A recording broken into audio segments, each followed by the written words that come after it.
Hello guys, welcome to my channel. Today we are going to see how to use the DNS over HTTPS privacy feature that built into your Windows 11 computer guys.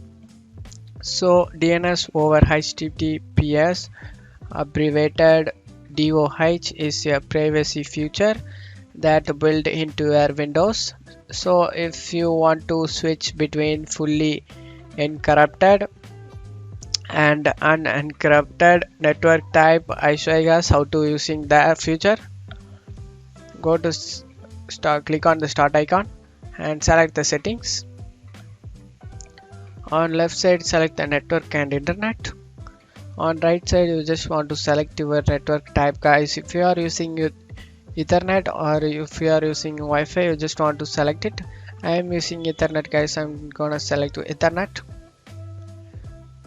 Scroll down, you just want to scroll down. DNS server assignment, just want to edit, click on edit and select this automatic to manual and select the IPv4.